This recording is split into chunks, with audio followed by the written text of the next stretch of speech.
My name is Olena. I am the mother of Tanya Onishchuk. My daughter was a Heart Mission scholarship holder for 5 years. Since childhood, Tanya has been responsible, sympathetic, and inquisitive. As a child, due to certain circumstances, Tanya had to change 3 schools. However, she was never afraid of any challenges. Her peers say that Tanya is a very kind and supportive friend who always sees a way out and a positive outcome in every difficult situation.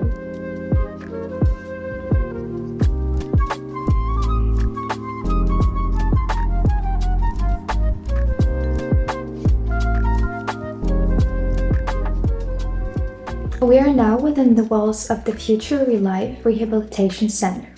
I came up with the idea of creating a rehabilitation center when I first visited the military in the hospital in our city.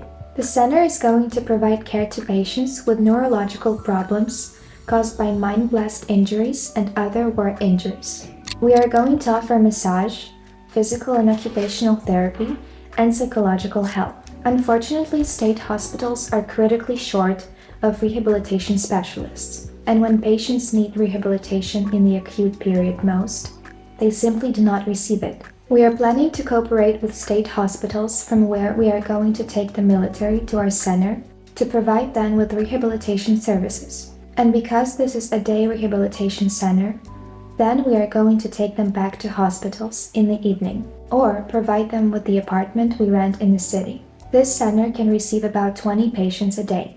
In general, our main goal is to go the whole way with the patient from the beginning of rehabilitation to its end. That is to help the patient return to normal life in society after the trauma he or she has suffered.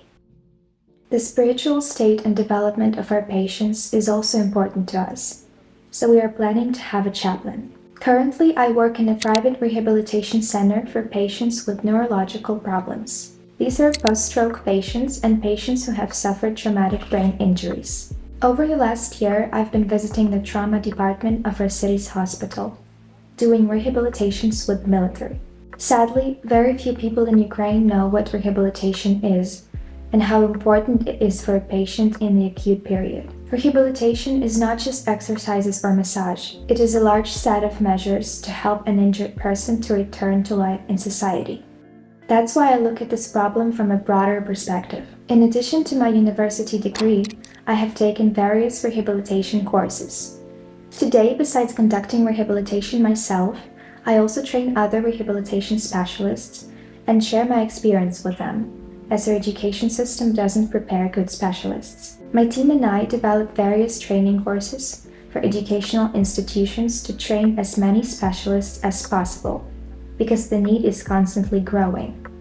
I have also taken various courses in psychology, as you can only understand whether you can work with traumatized people after you have tried it yourself. Indeed, it is extremely difficult both physically and emotionally to rehabilitate such people. My military patients treat me very well, and when I start working with them, I warn them that it takes a lot of hard work, and I will help them only if they let me do that. Sometimes they try to avoid rehabilitation, but I try to come and visit them at different times so that each of them can receive help. Those whom I have already taught to walk again and cope with everyday affairs are very grateful. I would advise those who communicate with the military not to ask them where or under what circumstances they were injured, and not to feel sorry for them. They believe they are doing what they have to do. They are strong people, and they've been through a lot.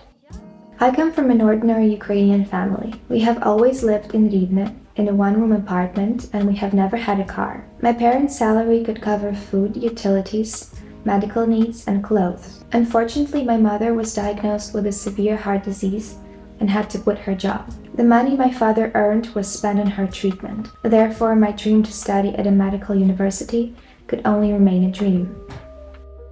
When Tanya was about to finish school, I was diagnosed with a heart condition and had to quit my job. A lot of money was spent on examinations and treatment. The church and good people helped us. Tanya's studies at a medical university were out of the question, but God showed us mercy. We were told about Heart's education fund and applied for help. The scholarship provided by Heart covered Tanya's university studies.